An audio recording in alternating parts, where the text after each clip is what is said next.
right? We remember, sorry, back to what I was saying. When we break down our nervous system, remember we break it into our peripheral nervous system and our central nervous system. We talked about all the things that encompasses our central nervous system. It's mostly just our brain and spinal cord and all the other things that deal with that. Our peripheral nervous system gets broken down so much further into sensory and motor, and that sensory and motor can be somatic or visceral on both sides. And all of them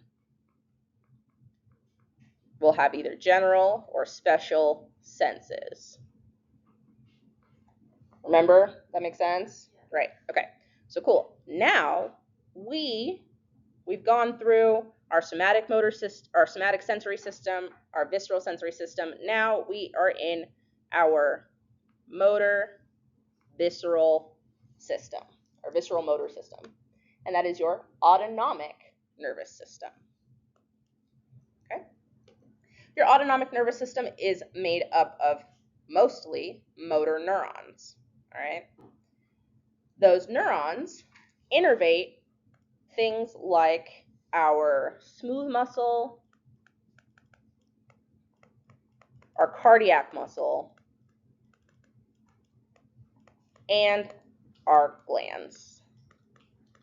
You have all kinds of glands in your body. Some of them are for saliva. You have salivatory glands. You have lacrimal glands, which let you cry. All kinds of stuff. You have sweat glands.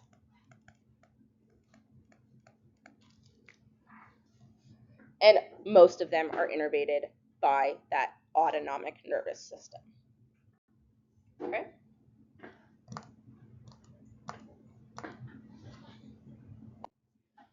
Your autonomic nervous system regulates visceral functions. We talked about that. Remember my little tree that we just had up there? We're on the visceral motor part of it. And it regulates things like heart rate, blood pressure, digestion, and urination.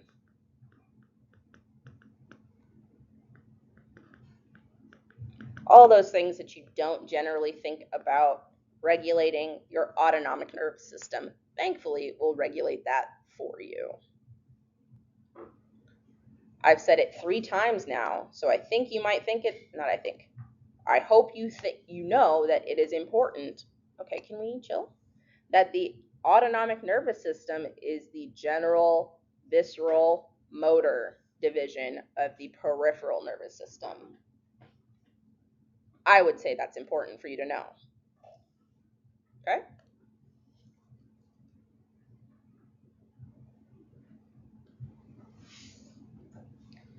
But once again, this would not be anatomy if we didn't break this down even further.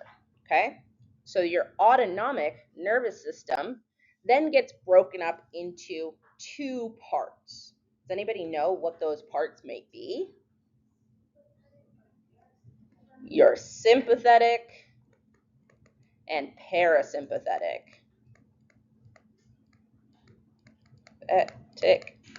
nervous systems.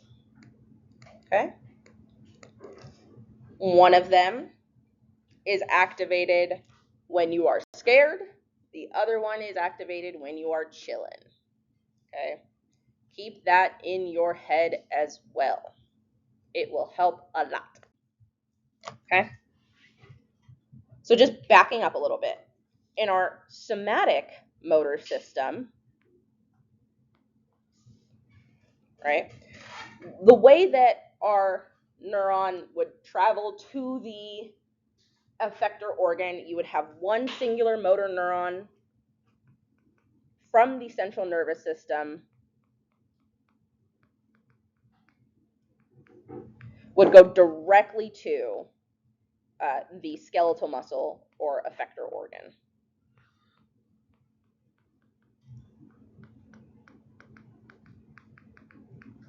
Okay. Those axons are usually pretty well myelinated, and they conduct impulses slowly or quickly. Quickly. Right? We know that because they're well myelinated, and that myelin allows for quick impulse transmission. Okay? That's when you're going to eat your little brain, right? And that's going to go, ooh, I want to send this one little motor neuron all the way down to my bicep so that I can be so super strong. Pew. I'm going to go, pew. But it's not a two motor system, it's a one neuron system. One neuron. No problems. Okay? Make sense? As opposed to your autonomic motor system, which functions in a two motor neuron system. Okay? Those two motor neurons are going to be your preganglionic neuron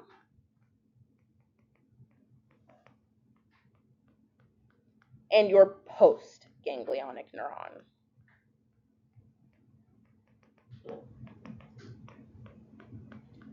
What's a ganglia again?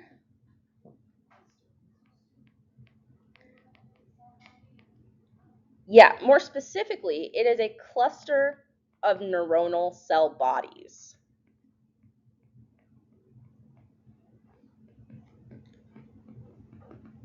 Okay. This autonomic system is a bit slower than your somatic nervous system because the axons are thinly myelinated in your preganglionic or really non-myelinated in your postganglionic. Okay. So these do function a little bit slower.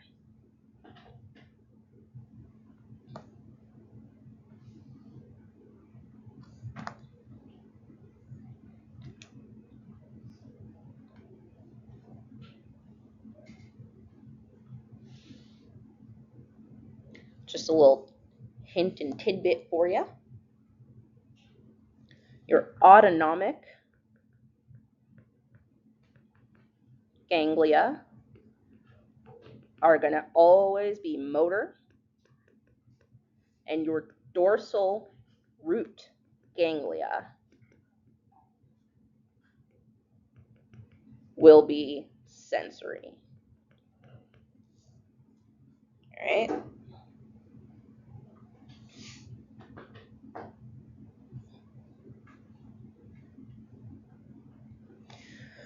Cool?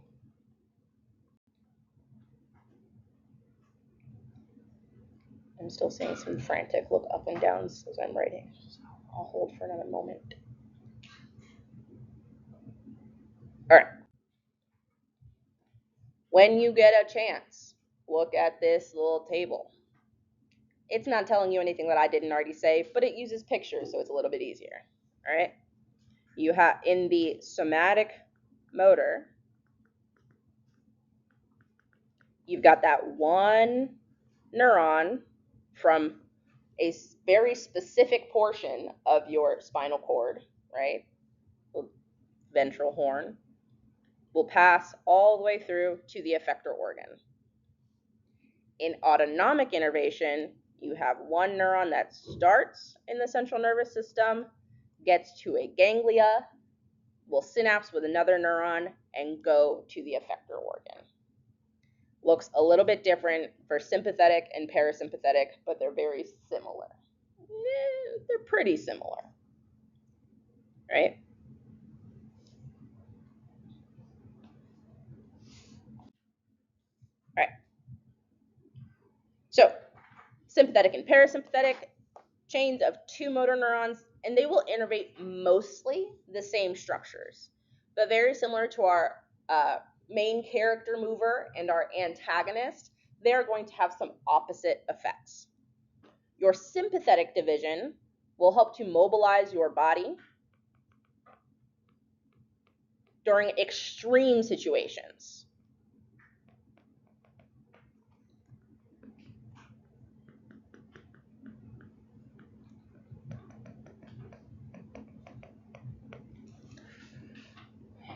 Historically, things like fear or rage.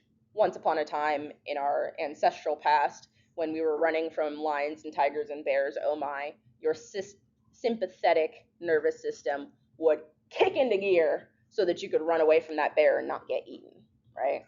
Okay. Your parasympathetic division controls a lot of routine maintenance.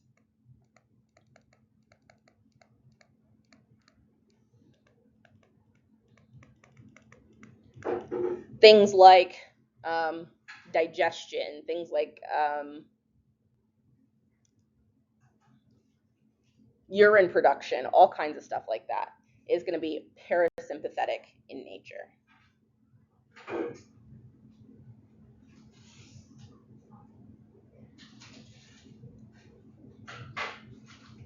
Your sympathetic nervous system is your fight or flight. I'm sure you've heard that before. Your sympathetic system is your fight or flight system. It is again activated in extreme conditions. I emphasize this extreme because things like exercise, excitement,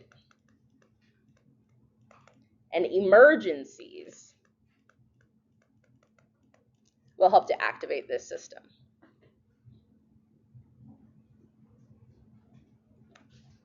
In our elevated day and age, your sympathetic nervous system could be activated by the fact that you have a test on this in like 2 days. Yeah. Yeah. Let's say it's in 2 days. That's not true. But if it was, a lot of you, your heart rate jumped when I said that, right? It instilled a little bit of fear. Your sympathetic nervous system said, oh my God, we got to do something about that quick, right? Okay. So for us, you're probably not going to be being chased around by a bear, but test anxiety might throw a little bit of sympathetic innervation in your way. Okay? Sympathetic responses help us to respond to dangerous situations. It will do things like increase your heart rate and your breathing rate.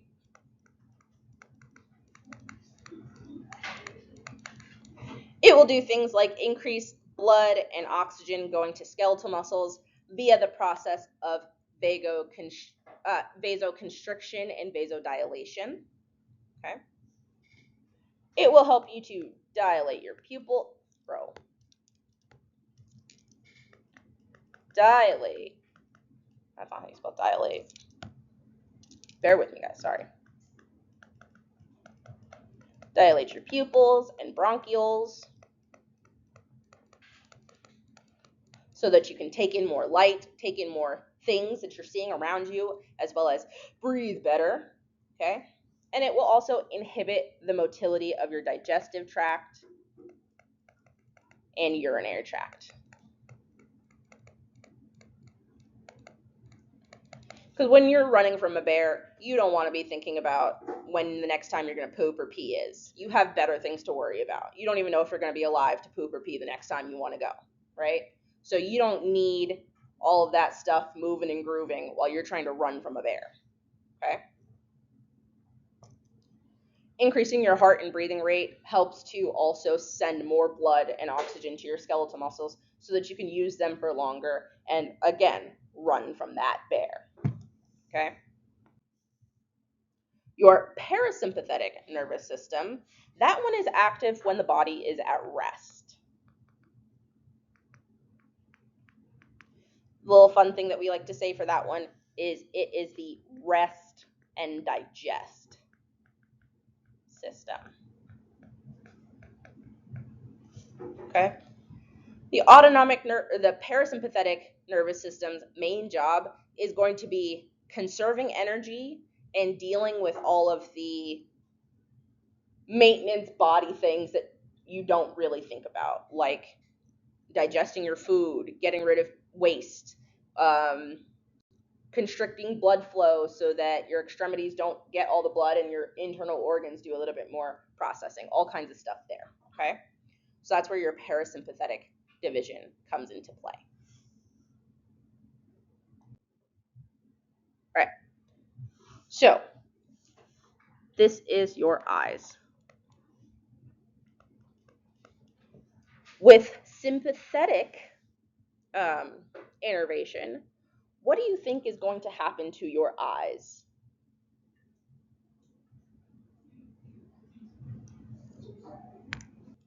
Why do they dilate? They dilate, still can't spell it.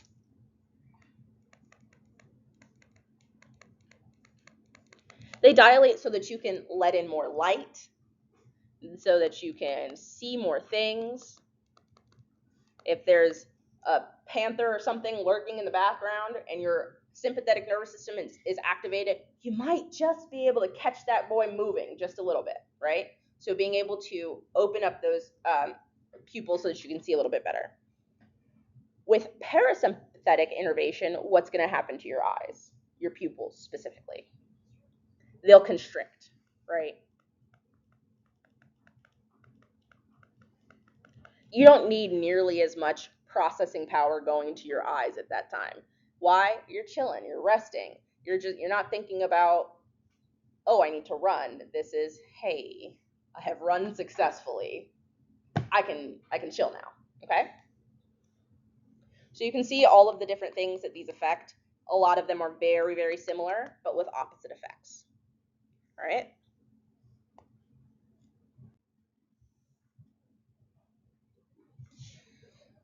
When we talk about these divisions of the autonomic nervous system, we also kind of have to talk about them in terms of location.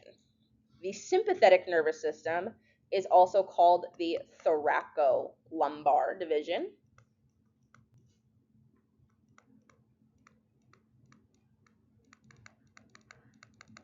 And the parasympathetic is also called the craniosacral division. Okay? So if I start talking about the thoracolumbar division, know that I am talking about the sympathetic nervous system. Why? Because mostly you're going to find those sympathetic innervations in T1 through L4 or 5. Cranial division is going to be in the cervical spine and then the sacral spine.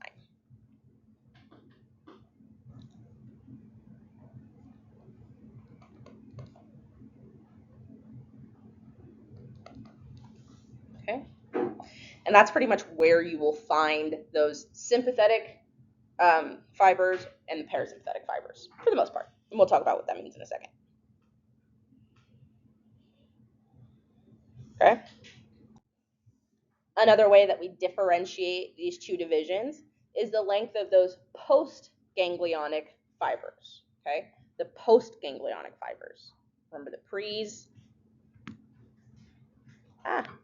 The pre comes from the CNS, synapse at a ganglion, and then continues on with postganglion. In the sympathetic division, the postganglionic fibers are long.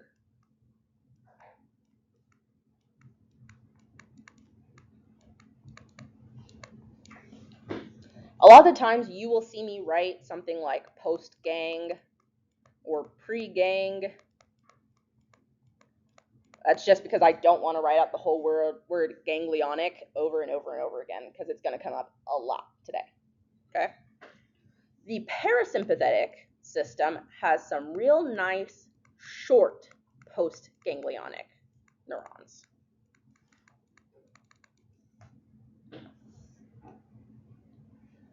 I wrote that small intentionally. Sympathetic has long postgangs, parasympathetic has short postgangs. The sympathetic fibers are highly branched, so they are able to influence several organs at the same time, as opposed to the parasympathetic, which has a relatively localized effect. Relatively.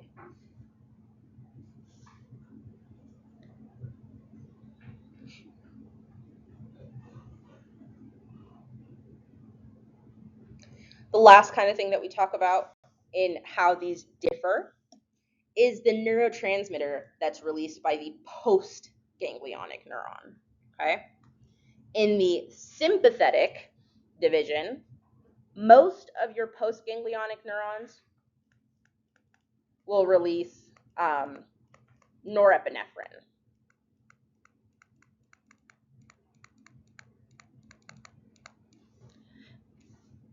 And that is what we call an adrenergic neuron. Okay? And in the parasympathetic, most of them will release acetylcholine. That's not how you spell the release.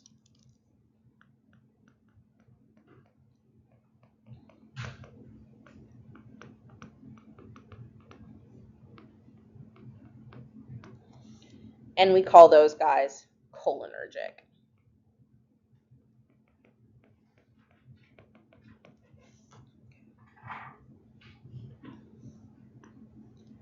The preganglionic neurons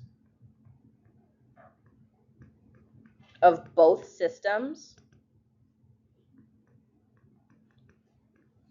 are cholinergic, meaning they will release acetylcholine. Okay?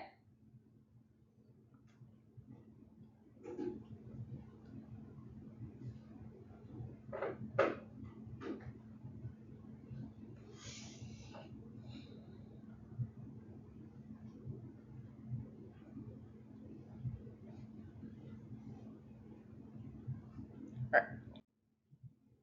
Go through this table when you get a chance. It kind of breaks down the differences between the sympathetic and parasympathetic divisions. But for now, we are going to talk parasympathetic. Okay? I told you that the parasympathetic division is also known as the craniosacral division.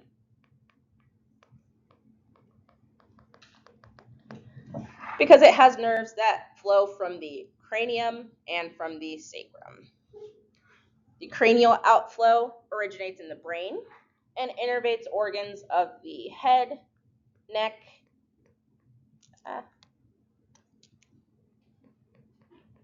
thorax, and abdomen.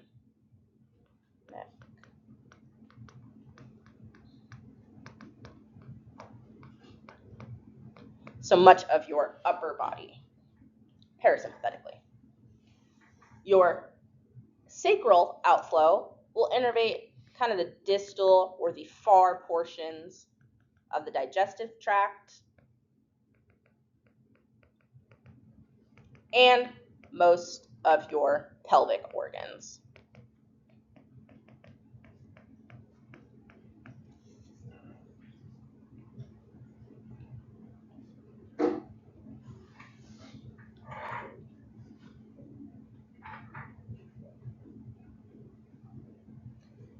The preganglionic fibers from your parasympathetic or from your cranial outflow are usually going to be on a cranial nerve.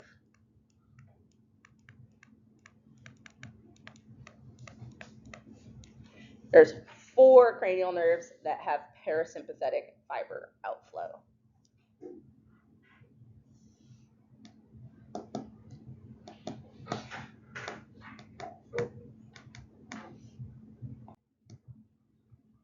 So this is that cranial outflow, starting from your brain, going to a ganglia. These all have different names. We'll talk about them soon. Synapses in that ganglia, and then goes to the effector organ. And then the sacral outflow. Sacrally. Okay? Same kind of thing. Originates in the central nervous system at the spinal cord, will exit and go to wherever it needs to go. Okay? So those preganglionic axons will run through cranial nerve 3, cranial nerve 7, cranial nerve 9, and cranial nerve 10.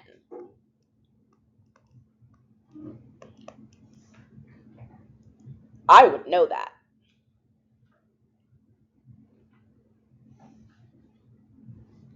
cranial nerves 3, 7, 9, and 10 will have preganglionic axons running through them. Okay. Just the axons. The cell bodies, however, will be in the motor cranial nerve nuclei. So we talked about all those nuclei in chapter 13. There was a ton of them. Some of the, you don't need to know all of them right off the bat, okay? I saw that panic in some of y'all's faces. Chill. You don't need to know all of them, just some specifics here and there, and we will talk about those, okay?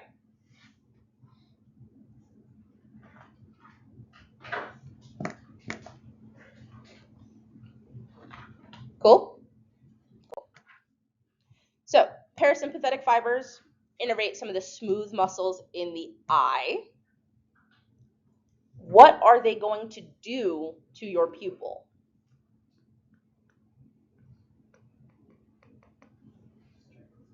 Constrict. Why? You don't need to see if you're resting.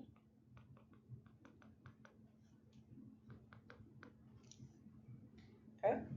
You don't need to see if you're resting. You're chilling. You about to take a nap. Okay. The preganglionic cell bodies, you're going to find those in the oculomotor nucleus. That's hanging out in your brainstem. And then the postganglionic cell bodies are going to be in the ciliary ganglion.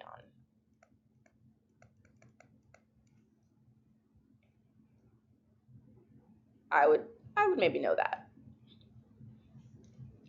Put a little star on this slide. Okay. So I would know that the preganglionic cell bodies are going to be in the ocular motor nucleus. They're going to travel through via my ocular motor nerve, synapse with another nerve on that ciliary ganglia, and then we'll go directly to my eyeball. All right?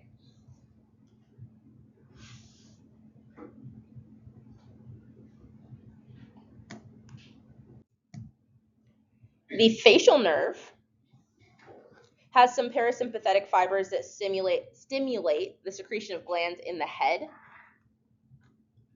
Those glands, more specifically, are the lacrimal glands,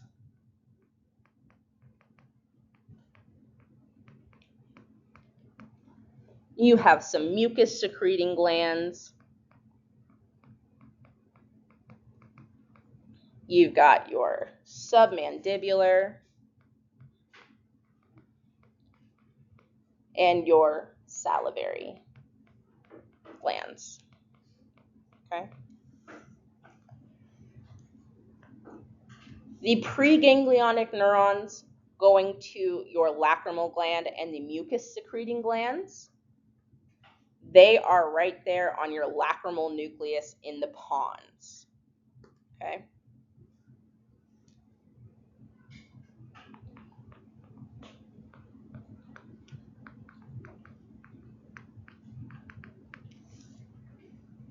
They will later synapse in the pterygopalatine ganglion.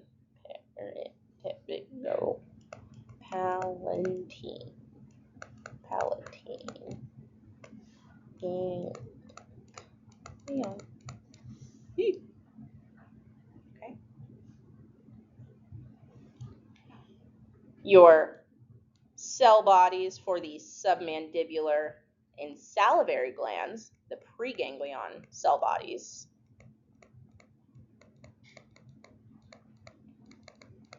are located on your superior salivatory nucleus and will then synapse in the submandibular ganglion.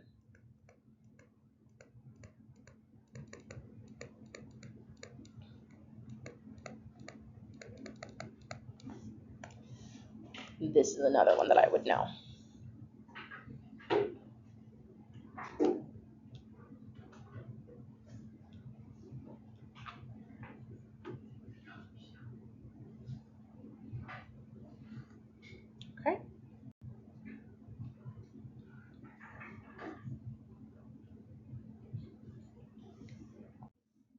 Glossopharyngeal simulates the secretion of some glands in the head.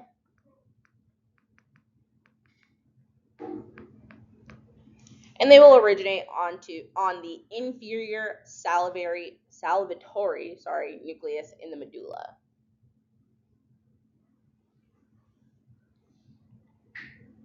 And their post-gang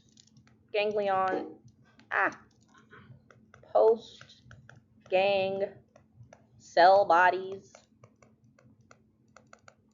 you'll find that in the otic ganglion.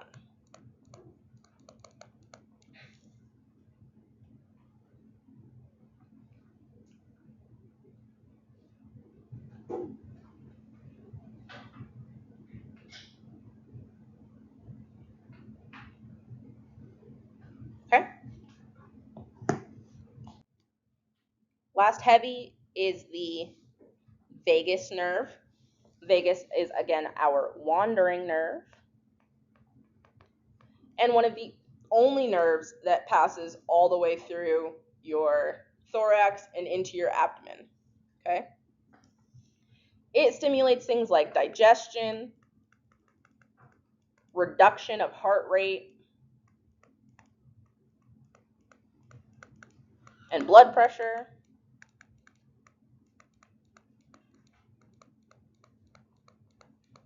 And it does a little bit of vasoconstriction here and there.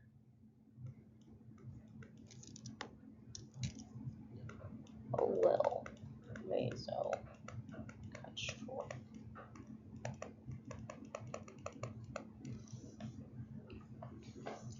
Based on what you know, which ganglionic cell bodies are going to be in the dorsal motor nucleus in your medulla? The pre, right? Because they're in your brain. Bro, you see what I'm trying to do there, though? That says pre.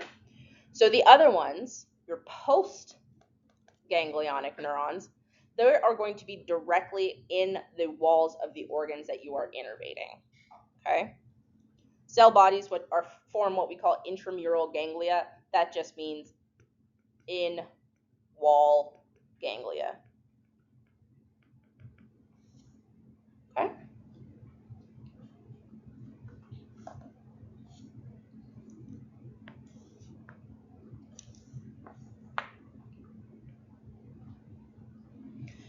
So that looks a little bit like this, right? We are in parasympathetic. So you'll have a long preganglionic fiber.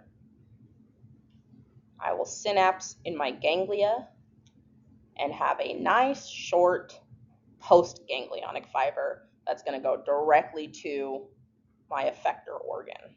In this case, it's my heart. Does that make sense? Cool. Your vagus nerve is also going to branch through some of these autonomic nerve plexuses, yeah, okay? Remember, I said those autonomic nerve plexuses, they are motor plexuses, okay? The cardiac plexus, guess where that one's gonna go? Your heart. Pulmonary will go to your lungs. Esophageal is going to go to your esophagus. And part of your stomach.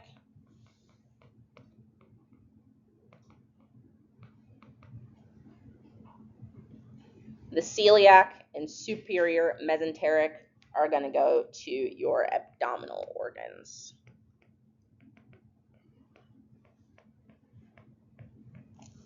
Okay.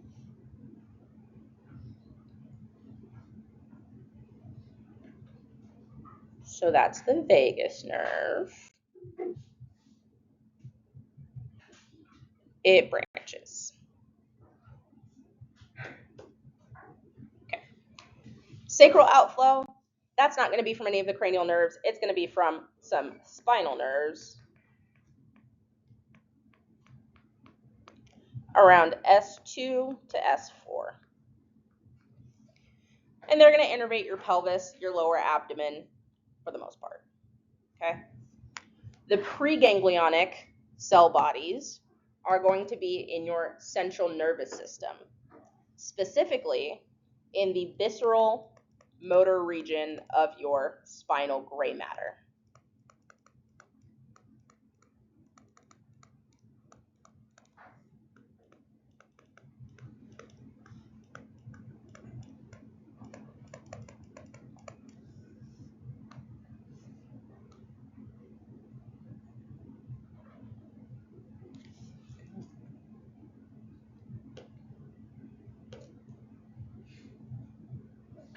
So you're going to find those cell bodies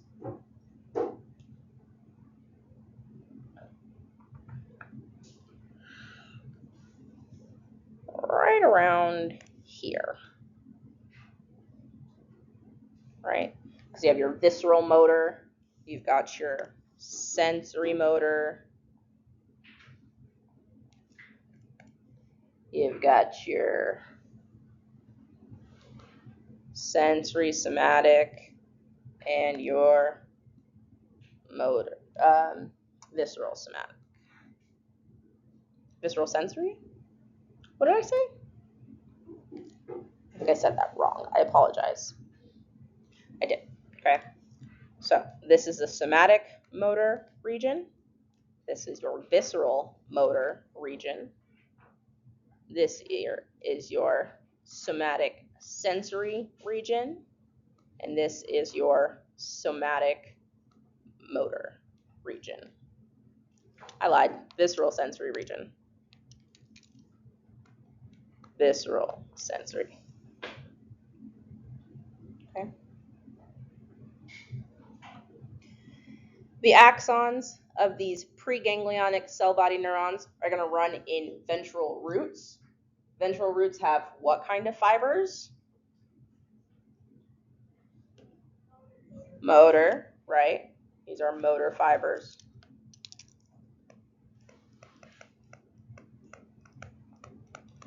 And they're going to form your, to the ventral rami.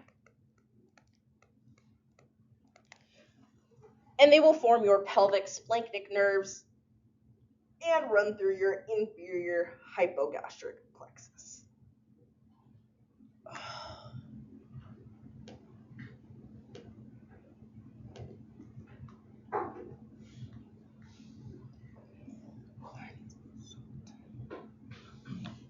Okay, cool. So that's pretty much it for the parasympathetic division. You just need to know that it rests and digests.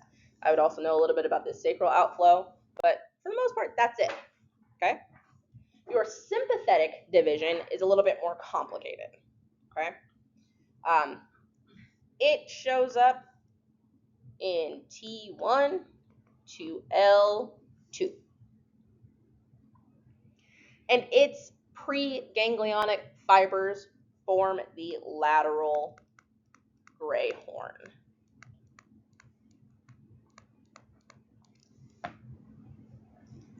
It's going to supply your visceral organs and body cavities and some superficial structures. And it has a lot more ganglia than the parasympathetic division. But thankfully, they are mostly already chained, and you don't need to know all of the specific special names that they have. Okay? Something that we talk about a lot in the sympathetic division is the sympathetic trunk ganglia. Okay? You will have that on both sides of your vertebral column, and they're linked by short nerves into sympathetic trunks.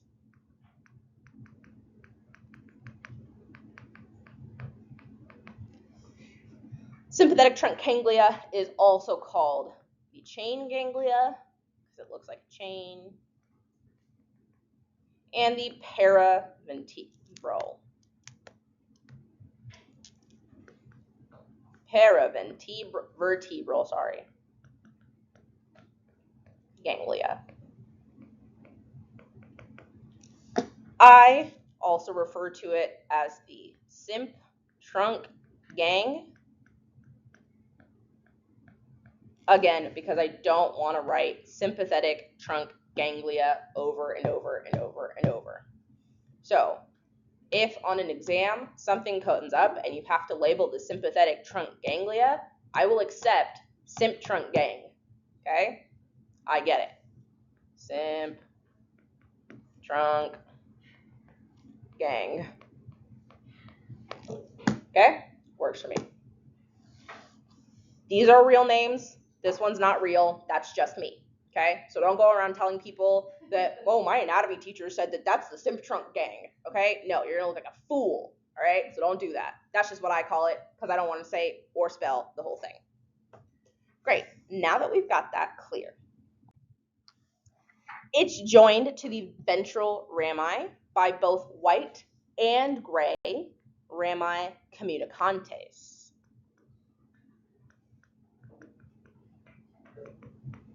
Okay?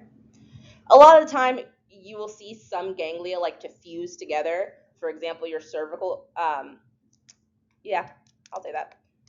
The ganglia in the cervical region will join up together, and we just call them the superior, middle, and inferior cervical ganglia.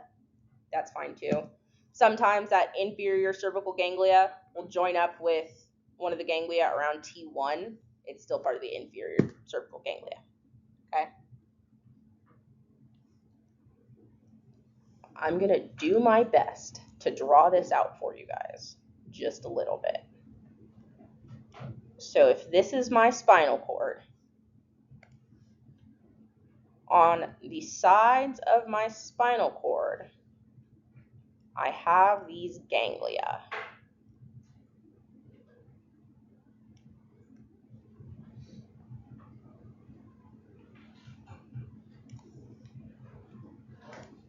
I have a dorsal root, and I have a ventral root. That ventral root gets connected to my sympathetic trunk ganglia by those white and gray rami communicantes. Okay? It'll make a little bit more sense later. Okay? Cool. Just keep that in your brain. I don't even know why I tried to draw it. It's right here. You see that ganglia? You got your dorsal root, but we don't really care about the dorsal root right now. We care about the ventral root. So that ventral root will eventually send a synapse through that white rami communicantes to your simp trunk gang. If it needs to send information back, it will send it via that gray. Okay. That gray rami communicantes. I know it's kind of hard to see, but you with me there? Cool. There's 3 main pathways that your sympathetic innervation will take place. Okay. The first is with a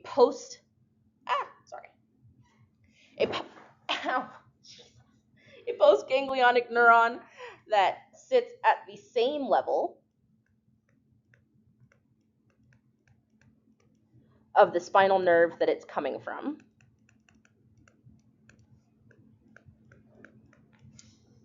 So we're going to trace this little guy. We'll start in his little visceral lateral motor zone or whatever, pass through the ventral root to the ventral ramus. Eventually, at that ventral ramus, we'll send a little signal over through the white communicantes. Comes in through here. We'll synapse in my sympathetic simp trunk gang and send info back out to the gray rami communicantes, and then out that spinal nerve to the effector organ. I shouldn't have done this all in the same color. Let's try again. Yeah, I was going to say, can you put numbers on that? Yeah. So we'll start right over here in our visceral motor center, pass through our ventral root to our ventral rami. That ventral rami will then send information via that white communicantes. We'll synapse again with my postganglionic neuron in the sympathetic trunk gang, which will send fibers out through the gray rami communicantes, back through that spinal nerve, and out to my effector organ. It didn't travel up my sympathetic trunk ganglia. It didn't travel around to anything else. It went from the spinal nerve to the ganglia at that level, and then back out the same ganglia at that level. Okay? The second way is that sometimes that axon, instead of synapsing directly into the symp trunk gang next to it, it will travel either up or down the symp trunk gang to synapse further up or further down, right? So we again start right in here.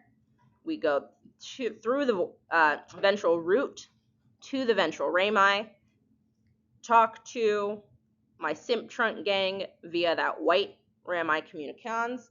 Instead of synapsing right here, I'm going up the symp trunk gang and synapsing at a ganglia that is higher than the level that I initially started. Okay?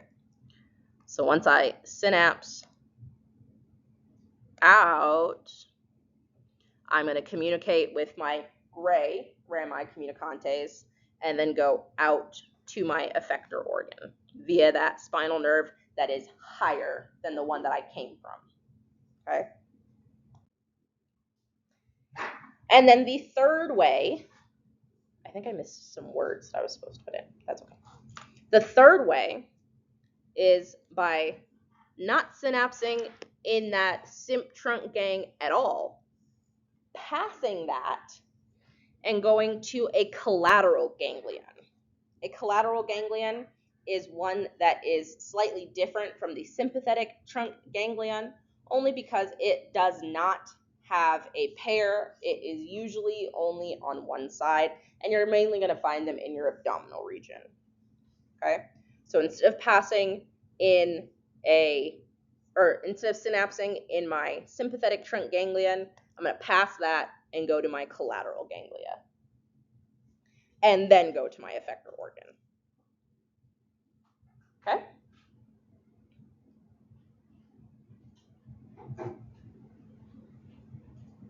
Cool.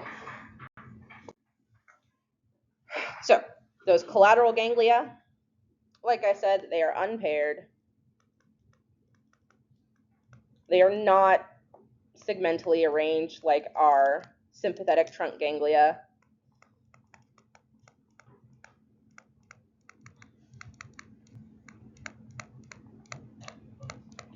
You're only going to find them in your abdomen and pelvis.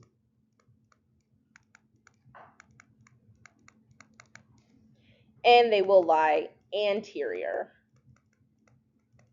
so in front of your vertebral column.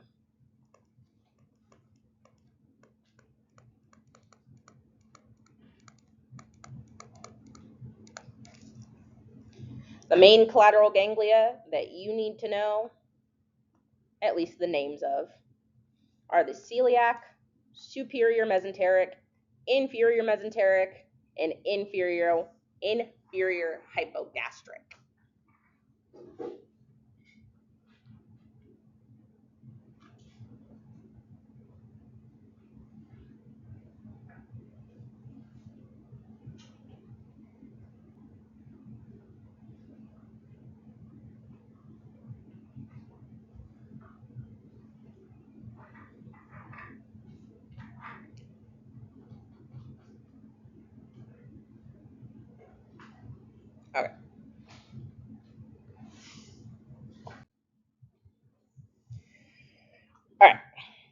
So we talked some of those sympathetic pathways.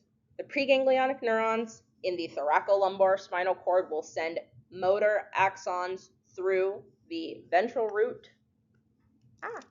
That's not what I meant to do. Through the ventral root, into a spinal nerve, then to the white ramus communicantes, and then the associated sympathetic trunk ganglion. That's way number 1.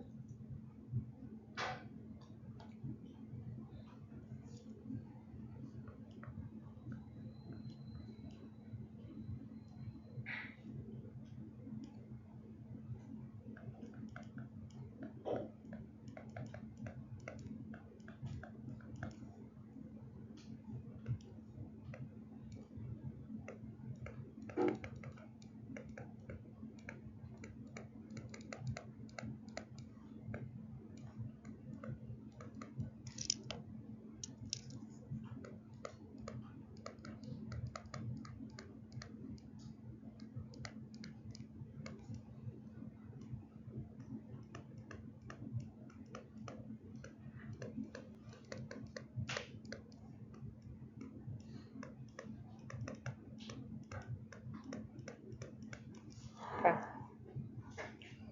Start at the CNS, pass through the ventral root, get to the white communicons, synapse in the symp trunk gang. Sometimes it won't. Pass through the gray communicons and then to the spinal nerve. This is if post gang synapse here. Okay. Your sympathetic system will innervate some of the body periphery, and it'll innervate things like your sweat glands, your erector pili muscles, and then some of your peripheral blood vessels.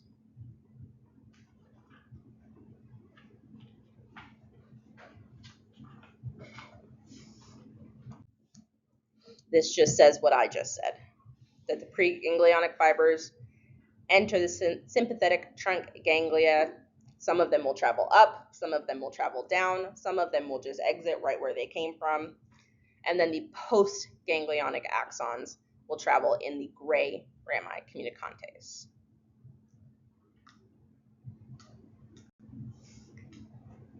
That's important because we will find that the gray rami will only contain postganglionic fibers traveling to peripheral structures. They are gray, so they are non-myelinated.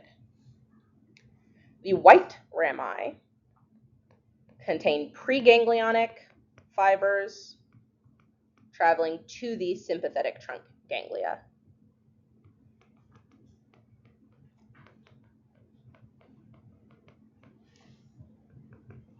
And to symp trunk ganglia.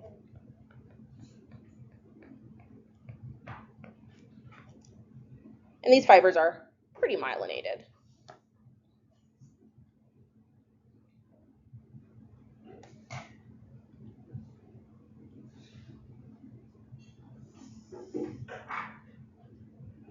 Okay, next part I'm going to go kind of quicker than I already have been. You didn't think I could get any faster, did you? I know, I'm sorry. Okay, sympathetic pathways to the head, your preganglionic fibers. When I say preganglionic fibers, know that I'm also talking, it's the same thing as me talking about those preganglionic axons, okay? So those fibers will originate in the spinal cord at T1 through T4.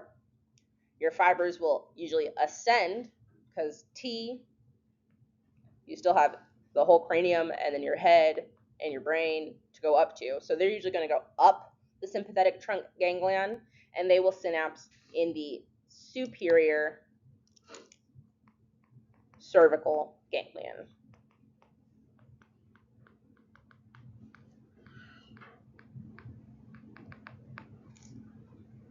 Okay.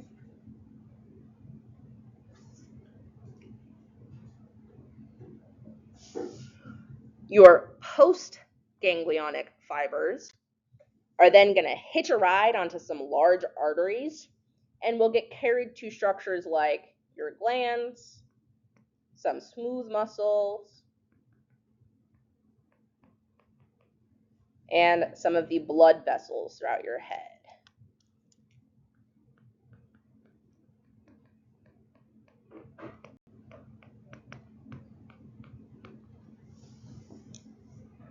I'm sorry, guys, I'm going to use every second today. All right. Pathways going to the thoracic organs. The preganglionic fibers are going to originate at spinal levels T1 through T6. Some of the fibers are going to go directly to the sympathetic trunk ganglion nearest to it. Some will move up or down depending on where they need to go. And then your postganglionic fibers are going to run directly to the organ that it supplies.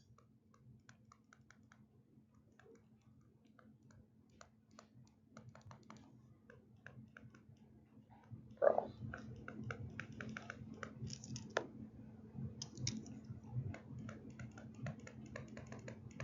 Okay.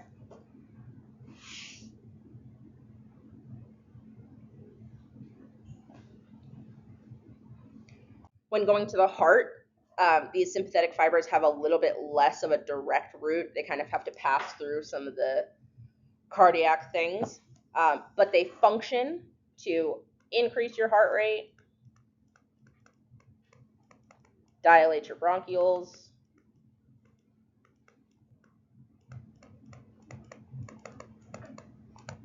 dilate your heart blood vessels,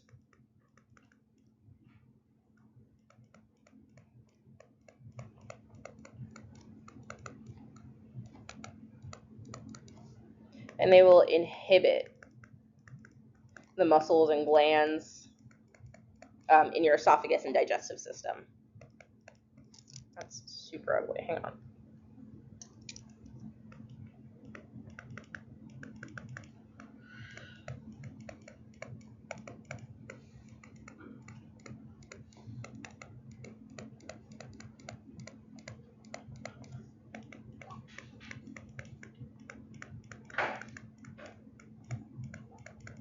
Okay.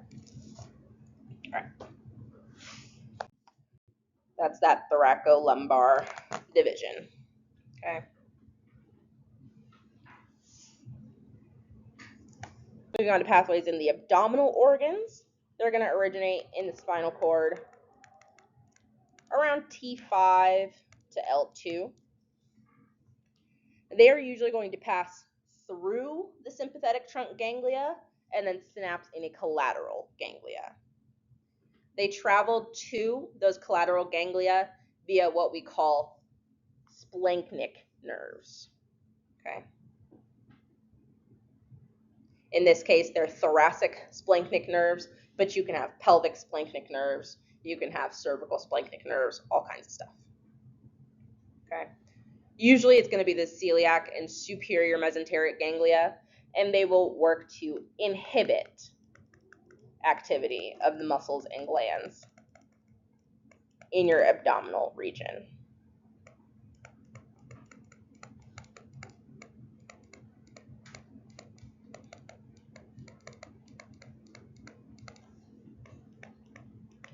Why? Because when you're running from a bear, I don't care about if I'm digesting my last meal. I don't even know if I'm going to be able to deal with the nutrients from my last meal because I'm going to die if this bear gets me, right? So we don't need to be wasting blood, energy, oxygen going there anyway. Pathways to the pelvic organs, you're going to find those in T10 through L2. Those fibers are going to descend or go down the sympathetic trunk to the lumbar and sacral ganglia. Okay. Some of them are going to go to lumbar and sacral splanchnic nerves to plexuses, and those plexuses are the inferior mesenteric, the aortic plexus, or the hypogastric plexus.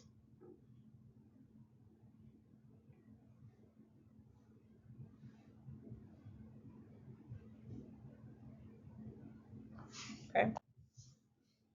Other preganglionic fibers are going to go directly to an autonomic plexus, and then synapse in a collateral ganglia. Okay, so they'll go directly to the inferior mesenteric ganglia and then to the organ that it needs to go to.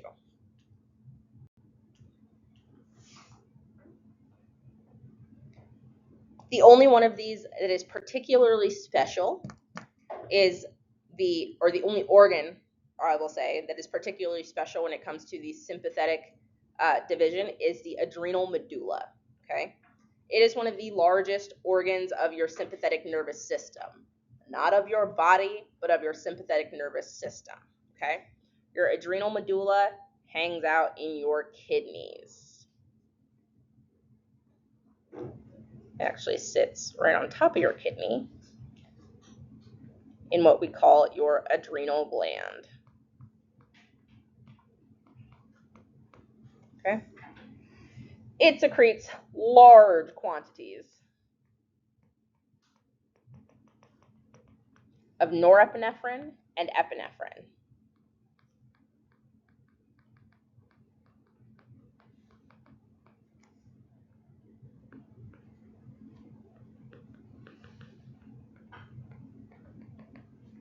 Also known as your adrenaline molecules. Okay. Your adrenal medulla is stimulated to secrete by preganglionic sympathetic fibers.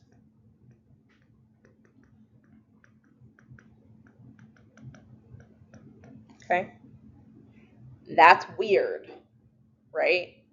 It's weird that it's stimulated by preganglionic sympathetic fibers. You would think it would be stimulated by a postganglionic sympathetic fiber. It is not. It goes pre, and then it has a collateral ganglia right in its wall, and then it does its little postganglionic work. Okay? So it's a weird one. I would know it. Okay? That's what it looks like. Bypasses the symp trunk gang entirely, and then will synapse on directly onto those adrenal medulla cells. Okay? Cool. I would take a look at this when you have some time. Okay, so all this time we've been talking about visceral motor neurons. Now let's talk about some visceral sensory neurons. Okay? Your visceral sensory neurons will monitor sensations within your visceral organs. It's going to monitor things like stretch, temperature, chemical changes, and irritation.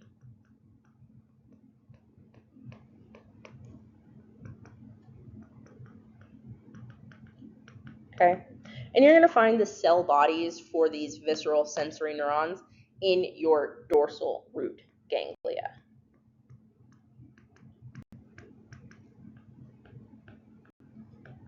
Remember, we talked about those.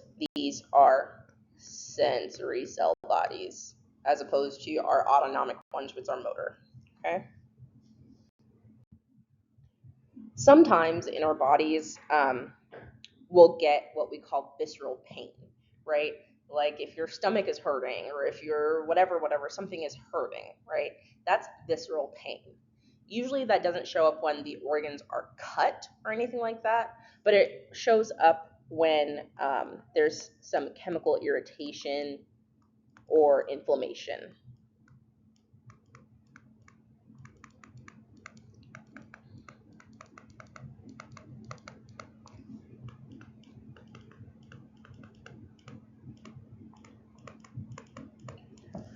A lot of the times that visceral pain is going to show up in somewhere in your body. So it will feel like it's somatic, but it's not. It is a visceral pain, and that's what we call referred pain.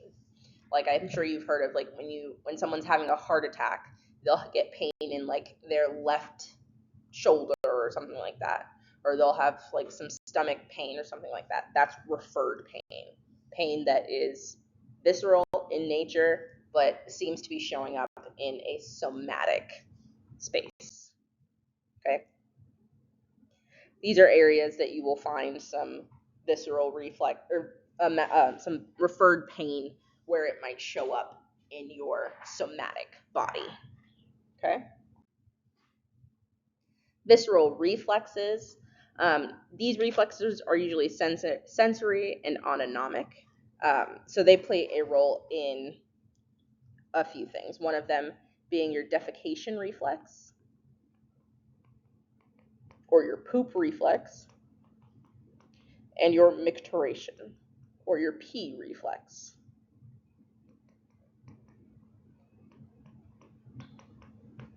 Some of them are simple spinal reflexes. They don't even go all the way up to your brain. Others are completely CNS irrelevant, so they don't even deal with the spine at all. Okay? So, for example, you will, in this case, we're getting some kind of sensory reception in the viscera being your organs, internal, whatever, will pass through your dorsal root ganglia, where the cell body lies, go to your visceral sensory region, synapse there, and then pass to an autonomic ganglia. Some of them do, some of them won't. Okay, this one in this case passes through an autonomic or motor ganglia, and then we'll send an effector somewhere else to try to change that. Okay. Another example is the baroreceptor reflex. Baroreceptor is your blood pressure. So those baroreceptor cells in your carotid sinus will hear, feel, change, like deal with that or sense that change in blood pressure. In this case, it's an increase. Will send impulses via the glossopharyngeal nerve, because this is going to be a parasympathetic effect. Okay. Synapse integrate in your cardiac center. This cardiac center will tell your body what it needs to do, and then send a motor neuron via the vagus nerve down to where it needs to be. Remember, it's a long pregang and a cute short postgang. Okay. Okay. As we know, our autonomic nervous system is not under voluntary control. You don't control it. Okay. It's regulated by your brainstem, your spinal cord, your hypothalamus, your amygdaloid body, and your cerebral cortex. But it's mostly the hypothalamus. Hypothalamus is the main ANS control organ or structure. Okay.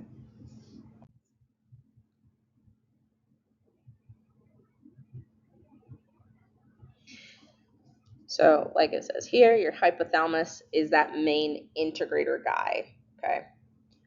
Up in here in your cerebral cortex and your limbic system, you're going to get a little bit of subconscious communication, but for the most part, you're not aware of most of these things happening. Okay. In your brain, stem, and spinal cord, the reticular formation exerts a lot of direct influence on your medulla oblongata,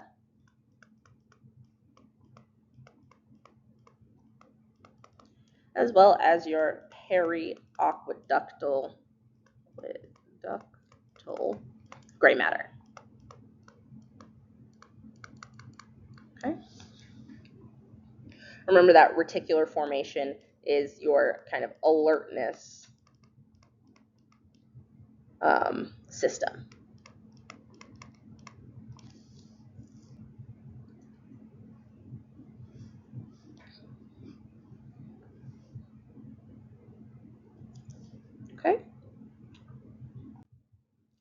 Your hypothalamus and your I already said that. Oops, sorry. Your hypothalamus is the main ANS integrator, okay? The medial and anterior parts are going to direct parasympathetic fibers.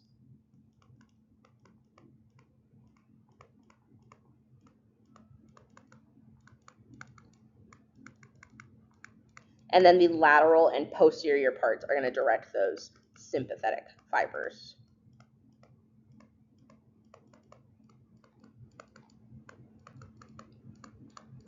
Okay. And then your amygdaloid body, remember that's the guy that kind of helps control or helps initiate physiological response to fear. Physiological fear response. Okay. And it's going to be one of those main limbic regions for the emotion being usually fear. Okay. Some people can have a little tiny bit of control over your autonomic functions. Those are people that are usually really good at meditation, that are doing things like trying to consciously like slow your breathing, all kinds of stuff like that. So you can, I'm not going to say control it, but you can influence it by doing things like meditation, deep breathing, and those things kind of help to reset and influence your parasympathetic system to start doing what it can. Okay. Some people, those of you who like to go to scary movies, who go to haunted houses, stuff like that, you enjoy feeling fear, you are creating a voluntary sympathetic response. So I wouldn't even really say it's control. I would say it's influence.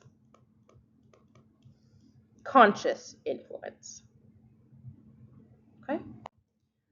Some disorders of the autonomic nervous system, Raynaud's disease, you get consistently constricted vessels. It's really bad. Like the tips of your fingers will usually turn white or blue because they don't have any oxygen.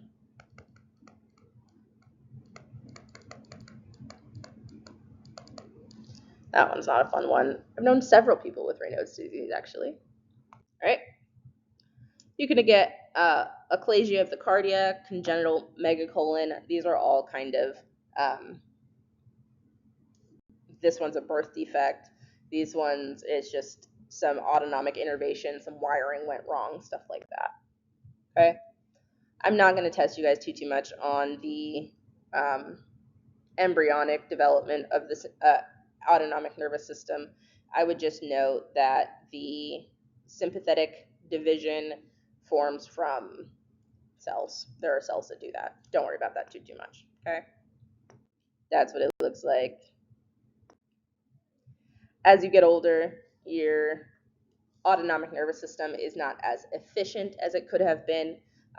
You get reduced motility of your gastrointestinal, dry eyes, stuff like that, because remember, all of this is glands and more glands. Okay. And that's pretty much it for the autonomic nervous system.